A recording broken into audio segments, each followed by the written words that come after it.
Question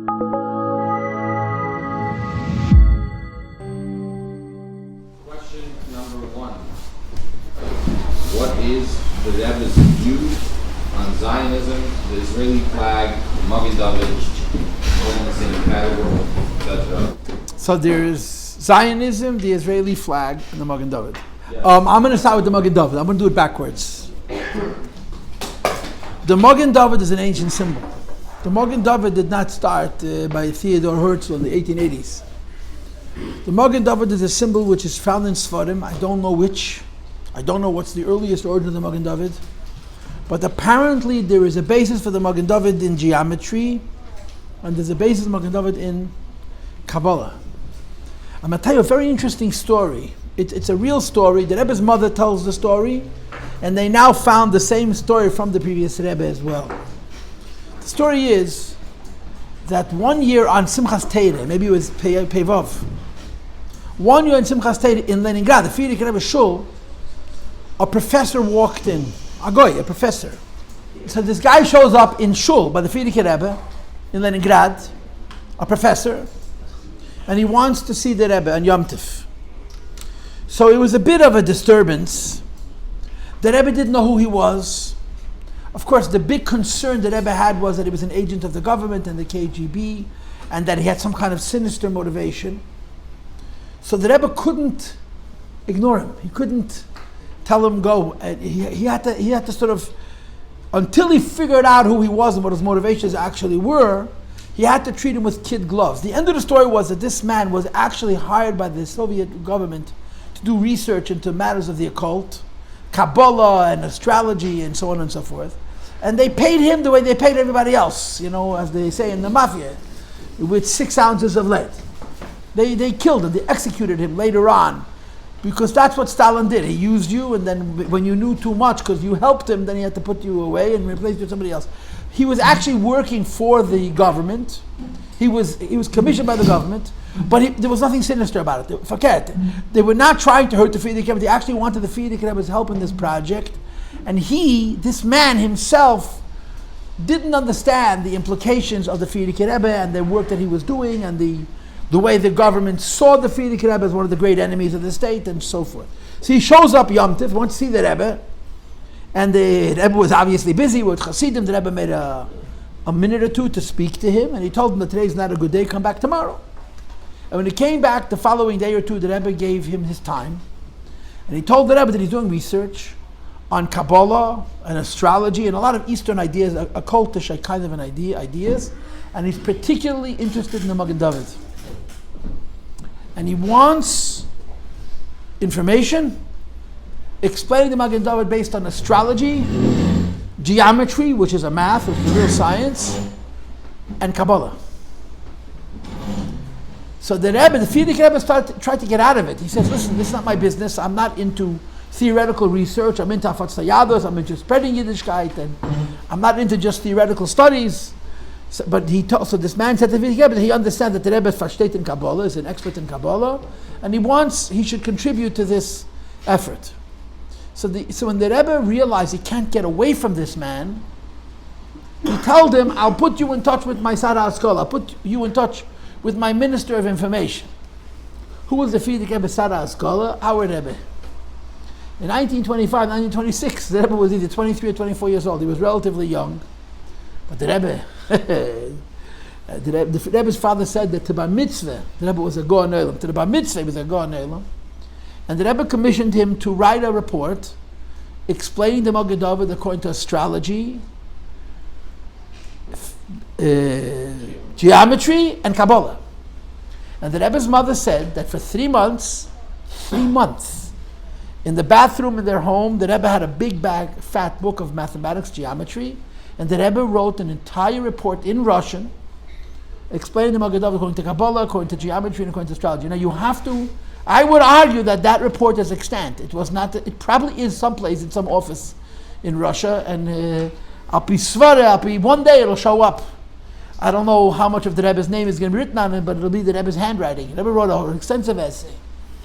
When the Rebbe completed it, and he sent it off to this professor, so then the Frierdiker Rebbe said, this is brought in Hayem Yem, that the Rebbe is Sar HaSkola Shali, he's my minister of information, and this guy sent the Rebbe a lot of money. He sent the Rebbe a chunk of geld for the effort that he put in.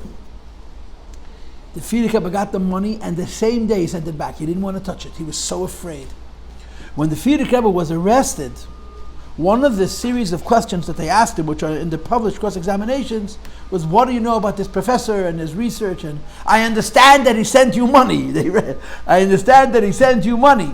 And the Frierdiker Rebbe says, I don't know anything about him. He asked me for help. I provided him the help. He sent me the money. I sent the money right back. In other words, I didn't know what his source was, and did back. This is just an interesting story. The Rebbe's mother told the story many years ago.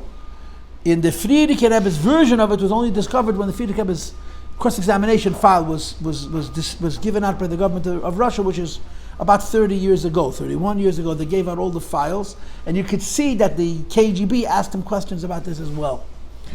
The point of this whole thing is the Magen David is legitimate. There's something about the six-pointed star as opposed to the five-pointed star, right? The typical star has 5 points. The Magen David is 2 triangles, juxtaposed on top of one another in opposite directions. It's right, it's 2 triangles. It's 1, 2, 3, and 1, 2, 3. And there is a lot of Torah and Kabbalah attached to it.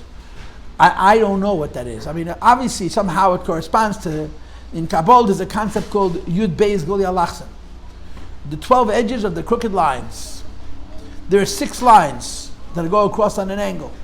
Each line that goes across on an angle has 2 edges, called Yud Beis Guli Alachsen. And it's Api Kabbalah, it's the Chitzonius of Zoh.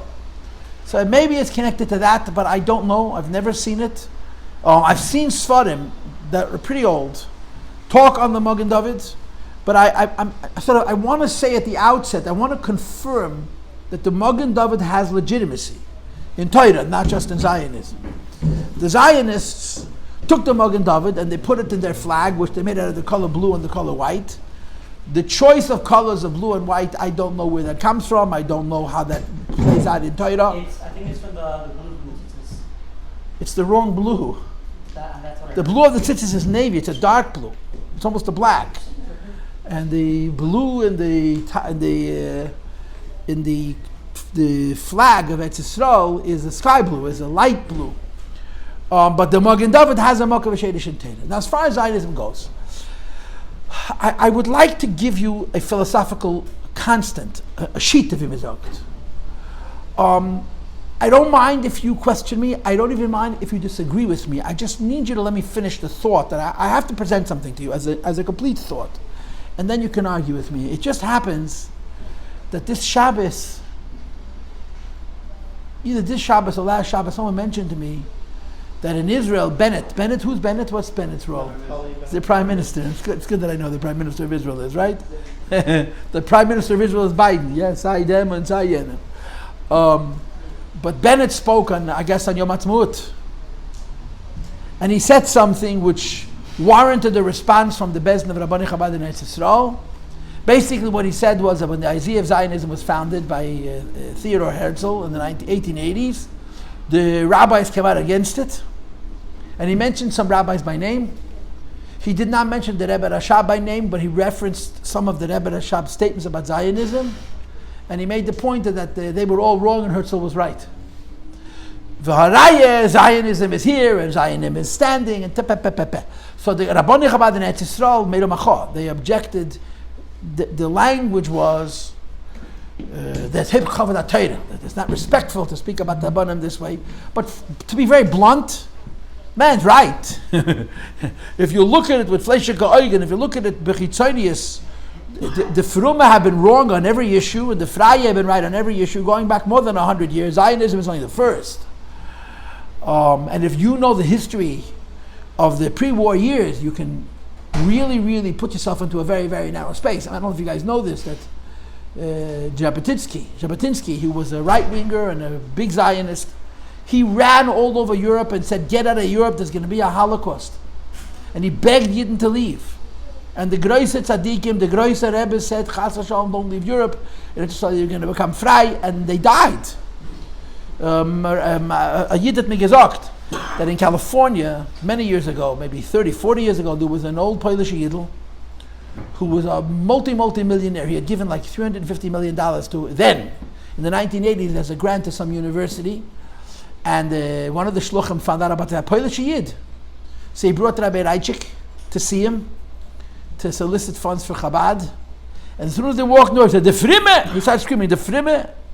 The Frimme! The Frum! If not for the Frum, you know how many more Jews will be alive?" And he kicked them out of the office. There are a number of very painful events that have occurred. Let's put a date on it, 1890. You want to broaden it, say 1880. Where if you look at it in the Astachten, the Frume, including our Rabbeim, were wrong, and the Freie and their approaches have so far at least been vindicated. They look right. So I said, this is an unpleasantness as it were. So I want to explain to you the sheet of the Rabbeim, and I want to explain to you how I think our Rabbeim see this in terms of history. There is a huge debate in the Jewish world, and this debate does not exist in the Jewish world, it exists in the Frum world. Okay? Are all Jewish leaders rabbis? To be a Jewish leader, do you need to be a Rav, or a Gadol B'Yisrael, or a Rebbe? So this is a division, this is a dispute, which you find in the Haredi world, in the Frum world. Okay, and again, if you know the history of the last 100 years, like I said, 1890 would be 130 years, one of the places within the Frum world where this question played itself out is in an organization which is very powerful today, maybe the most powerful Frum body in the world, which is called Agudas Yisrael, or called Aguda. The Rebbe Rashab founded Agudas Yisrael. The co-founder of Agudas Yisrael with the Rebbe Rashab was Chaim Brisk, Chaim Soloveitchik Brisk. They made the Aguda and they left the Aguda. They both left the Aguda. The Rebbe Rashab is leaving the Aguda, Reb Chaim is leaving the Aguda, is part of the reason Lubavitch is so hated in the Frum world. Because the established Frum world is Agudas Yisrael. The only other significant group of Haredi Jews that is among the Aguda is Satmar. Which is why when I was growing up, Satmar and Lubavitch were best buddies.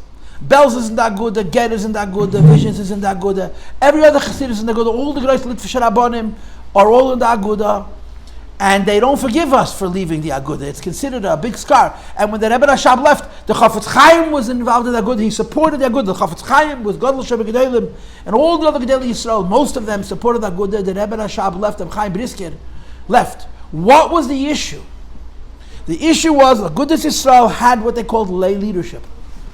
Agudas Yisrael appointed two bodies of leaders, rabbis and professionals, what we would call today politicians, people like Moshe Sherer, who's now long deceased. But he was the head of Aguda in America for many, many years. Moshe Sherer was a Rav officially, he was clean shaven.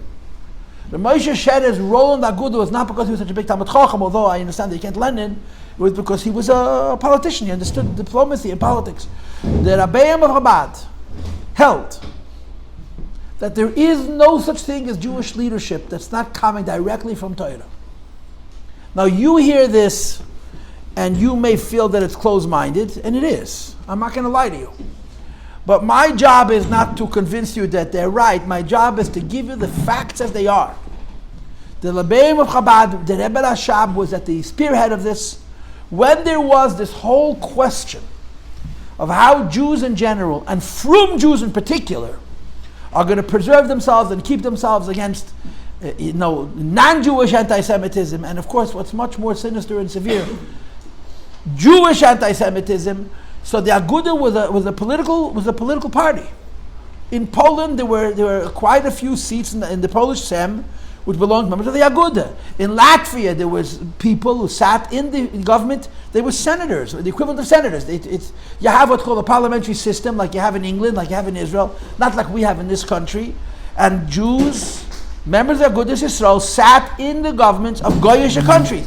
Now in Israel, the parliament has 120 seats, it's a constant, they never change the number of seats. Aguda has, I don't know how many seats, 3 seats, 4 seats, 5 seats. They represent a certain percentage of the Israel belong to Aguda. We, Chabad, was told by the Rebbe always to vote for the Frumist party. We don't belong to any party, which means we lose Malazait. But the Rebbe said we should not be in the government, because being in the government means you have to collaborate in Yad Ha'Hipach HaHalacha. but that chas v'shalom a vote should go to waste. The Rebbe said any vote that's wasted in Israel can bring pekuach nefesh b'gash. You have to vote, and the position of the Rebbe was you have to vote to the Reformist Party. So Aguda takes for granted that they have the Chabad vote. Now I understand that within Chabad there's a split. Some Chabad, and I'm not an Israeli and I don't understand Israeli politics. I'm not a political person. I believe that we should vote for Aguda. The Rebbe's position was to vote for the Reformist Party. Aguda is the Reformist Party today. But there are a lot of people who say that you can't vote for Aguda, you have to vote for the party that's most strong on the issue of Shleimus Haaretz, of land for peace. Because that's Pekuach Nefesh, and Pekuach Nefesh, so within Chabad there's a split. So that's why some of the great Hasidic Rebbes, like the Gerer Rebbe, don't like us so much anymore, because even though we're not in the Aguda, but they knew they always had our votes. Since Gimel Tammuz, there's a big split within Chabad. I think that Rabbanim of Chabad, who have more power in Israel than in other places, as a body, support that Lubavitch Chassidim should vote for Aguda, but I don't know if everybody does. Okay, Agudas Yisrael is a frum political party that had rabbis, rabbinic leadership, clergy, and lay leadership. The Rebbe Rashab held there's no such thing as a leader that's not a Rebbe, a Rav, a Gadol Yisrael. It's a very narrow position. The alternative way to say this, to say this in different words, and this is something that you really have to contemplate and consider. The other way to say it is, there is nothing Jewish that's not religious, period. The meaning of the word Jew is religious. The reality of Jews is a religious reality.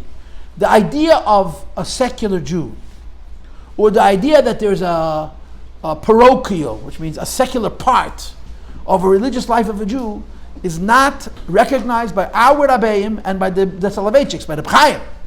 The most hard-headed Misnagdim were with us on this issue. This is the position. So,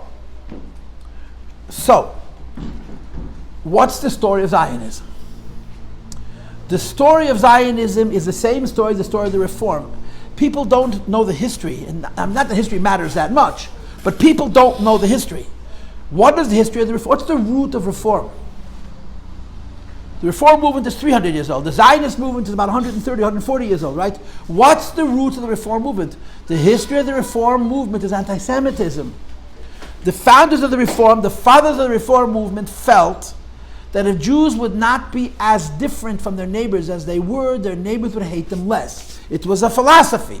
Their quote, their code, their MO, their modus operandi, their philosophy revolved around the statement, Tihi Yehudi b'veisecha ba'adam b'teisecha. Be a Jew at home and a mensch in the street.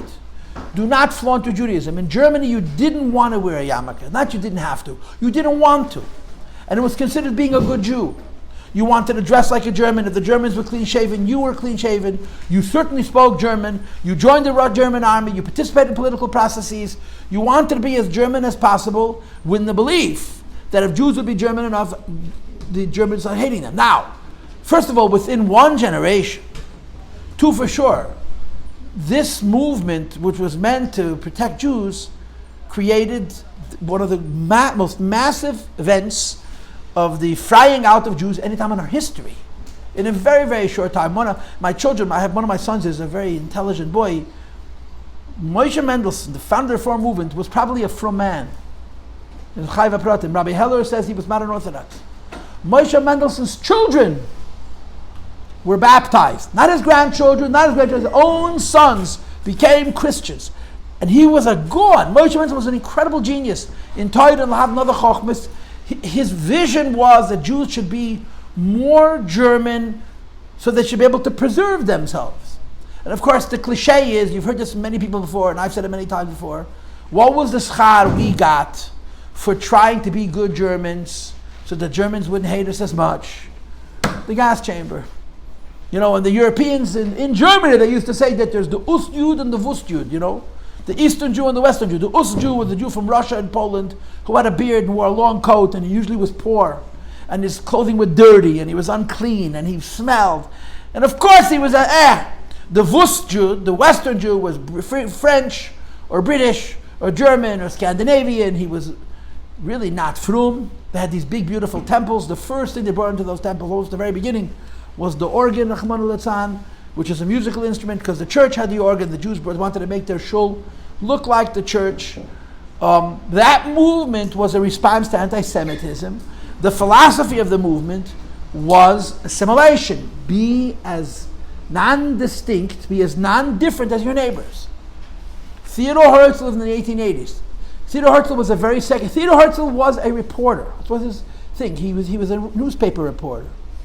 And in the 1880s, there was a famous Dreyfus affair where in France, a Jew was accused of killing some kind of officer in the army, and they were going to destroy him.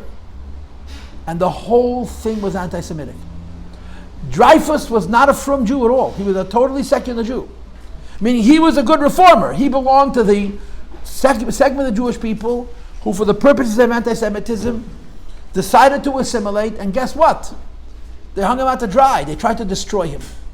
Herzl was a reporter on that case. He witnessed the Dreyfus affair. He saw how unfair it was. He saw that he was living in France and thinking, I'm a Frenchman like anybody else. I'm like Jews in America, secular Jews in America.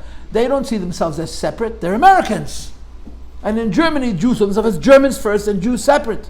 Second, and when in France, which is a modern country and a Western country and a democratic country with a legal system which provided protection for individual rights and equal rights, when you see such blatant anti-Semitism by the people who are supposed to protect the law of the land, so Herzl got a wake-up call. Herzl realized that the reform approach to anti-Semitism failed. The idea that we're going to avoid anti-Semitism by being like the Goy has broken down. The Goy will always see us as different. So Herzl took the exact opposite approach.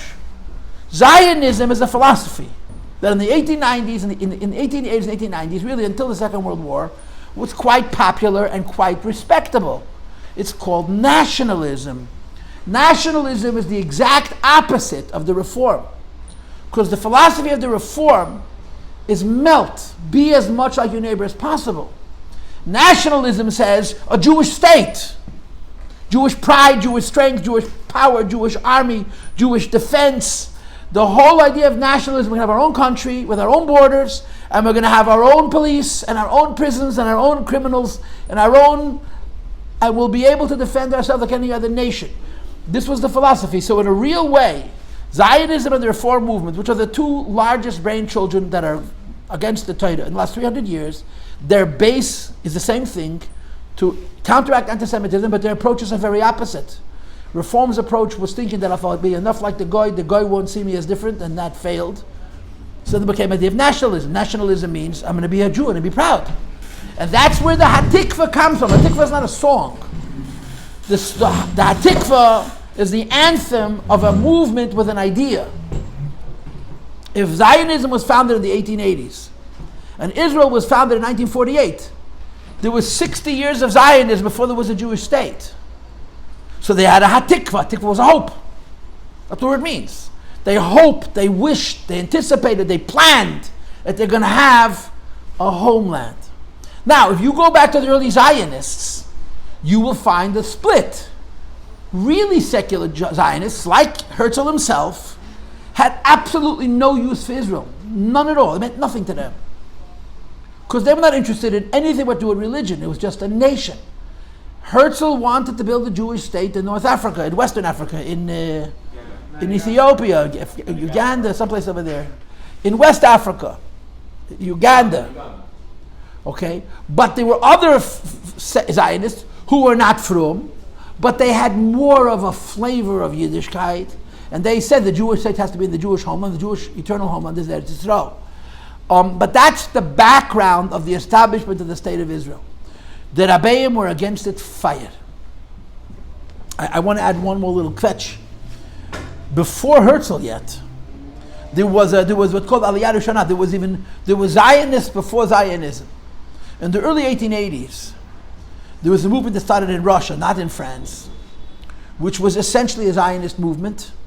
The name of the movement was Bilu, Beis Yud Lamed Vav, and Bilu is an abbreviation for Beis Yaakov V'Chuvanelcha, House of Jacob, come let us go. In the early 1880s, there were massive pogroms in Russia. They killed tens of thousands of Jews all over Russia. The Rebbe Maharash chose to fight the pogroms and to stay, but there was talk that the Rebbe Maharash would go to Israel. If the Rebbe Maharash had gone to Israel, the history of the Jewish people would be materially different, because a lot of Yidden would have followed him to Israel. The Rebbe's comment was, if they would have added the last two words in the pasuk, Beis Yaakov l'chu v'necha ba'oir Hashem, in the light of God, he would have joined the movement. You see, it's another illustration. By the Rabbeim, there was no such thing as Jewish and not religious. And the Rabbeim stood on this, insisted on this, sometimes in ways that at the time seemed crazy. Like, what's the big deal? Jews are trying to help one another, and you're not going to join because it doesn't say God's name? But the Rabbeim had a very, very clear vision that there's no such thing as Jewish, it's not religious, period, the end, full stop. That was the position. So the Rebbe Marash said, if they would have added the two words, Be'er Hashem, he would have joined. A few years later, you had the Dreyfus Affair, and then you had Herzl and Zionism, which was very secular. And understand, between 1880 and 1940, 60 years, the Zionist movement was incredibly compelling. It's very, very hard for you to understand the magnetism of the movement. All over Europe and America, you had these clubs, Zionist clubs. And the Zionist clubs had mixed affairs, and they danced the horror, and they sang Havan Agila, and they had a good time, they had camps, and they had theater, and they had dance, and they had drama, and they had literature. It was a whole world rich in culture, and they were terribly frei. Terribly frei. And millions of Jews, especially in Poland, between World War I and World War II, a large percentage of Jews who a day before were wearing payas and beards, Chassidish Yidden, became Zionist. It was a magefa. It's really hard to appreciate how many Yidden were drawn into the Zionist idea. Now, of course, in Russia it wasn't called Zionism. It was called Yiddishism, or it was called communism, but also the same idea. There were these new movements, new ideas. They were so cool. They were so hip. They were so much fun. They were so exciting, especially to young people. And they drew people in with a force that's indescribable. And the Rebbeim fought against it to the death. Mamish. Why? So again, you go back to the Rebbe Rashab. The principled reason is because there's no such thing as Jewish, it's not religious. The reality was, and you can see this in our Rebbe's writings, that the Rebbe Rashab used to quote their papers. And we're talking now, more than 100 years ago, way before Artzel was established as a state, where they write that the only reason Jews have Yiddishkeit is because they're amongst the nations of the world. The minute we have our own state, and we have our own nation, we no longer need the Shulchan Aruch, the Tefillin, and the Shabbos, and the Kosher, and the Mikveh, because we have nationalism. In other words, the Zionists said clearly, without equivocating, that their idea is that the state of Israel, the state of Jews, is going to replace the Jewish religion. And the Rebbeim fought against it. And I don't know how to say this nicely. You could make a very good case that they lost. Many frum Yidden, including great Jews, were swept away by this fever. They became what's called religious Zionists. They believed in the Hatikva, in the hope of having our own homeland. And of course, then the Holocaust happens. One out of every 3 Jews is snuffed out. Israel is born right after the Holocaust. You needed to be a rebbe of our rebbe stature, not to say, okay, this is Mashiach. When Israel was established as a state, many people who had for years and years withstood the temptation to be drawn into the Zionist fever fell. It was very common to find frum Yidden, even Chassidish Yidden, who were either closet Zionists because they didn't want to get lynched, or were open Zionists. They truly believed that Zionism was the beginning of Mashiach, and it was the beginning of a new era for the Jewish people, and so forth and so on. This is the history. Our Rabbeim said, if it's not religious, it's not Jewish, period. Now, the fine line that our Rabbeim walked was, they never made their opposition to the Shitta personal. You know, one of my children, who was, like I told you, he's very big a researcher, told me that the Rebbe said, I'll meet with all of them except for the first. The only Israeli Zionist that the Rebbe did not want to meet was David Ben Gurion. David Ben Gurion was an incredible man. He really was. He was the George Washington of the state of Israel, which meant he could have done anything he wanted. He could have been a king in Israel. And just like Washington, the greatest thing he did for the state was step away. Ben Gurion was an incredible man, a powerful man. But the Rebbe saw him as evil, and he was. He was a Rasha Merusha, but it's enigmatic. It's hard to figure him out, because if David Gurion was alive today, they wouldn't be talking about giving an inch away. He was a proud Jew. He didn't know what the world said. When Ben Gurion was in charge and the Arabs started up and they killed Arabs, they didn't care what the world said. He was a tough Jew who was very proud. All the appeasing started when he ran out and left the government. But the Rebbe wouldn't see him. The Rebbe felt that the Rebbe said about Ben Gurion, the Rebbe saw him as an evil man. But aside from Ben Gurion, the Rebbe was ready to meet all of them. There's a rumor that the Rebbe was supposed to meet Golda Meir, and because of some real stupid fluke, it didn't happen. And had the Rebbe met Golda Meir, the history of Israel may have been very different. The Rebbe began to put all of his koyches into supporting the state, but not the philosophy, the people. Like the Rebbe once told somebody, after the Holocaust, if a Jew builds a community where Jews are able to protect themselves, you have to support it. It has nothing to do with religion. It's simply self-preservation. But the Rebbe, to this day, remains anti-Zionist. The Shita, that the preservation of the Jewish people comes from nationalism, is against our beliefs because we are Chavre. Let's say it straight. We are an eternal people. That means we're here forever. There is no other nation that's eternal. You know, John Adams, the second president of the United States, wrote, we're not an eternal people. In other words, we're not the Jews. We are an eternal people. And what makes us eternal is not politics. What makes us a nation that in 500 years from today is still going to be here, whether the Western civilization will exist or not, whether America is going to be gone and Mexico is going to be gone or Canada, Jews are going to be here in 500 years from today. The eternity of the Jewish people is because of the eternity of the Jewish Torah. This is an undeniable fact. And that's the foundation of the position of the Rebbeim. Jews are not like other nations. We don't need to win the White House today. We need to be there when Mashiach comes, and we will. And the ones of us who will survive this incredibly long golus are those who hold on to Torah and mitzvahs. There are 15 or 16 million Jews in the world today. Probably 90% of them don't keep Yiddishkeit.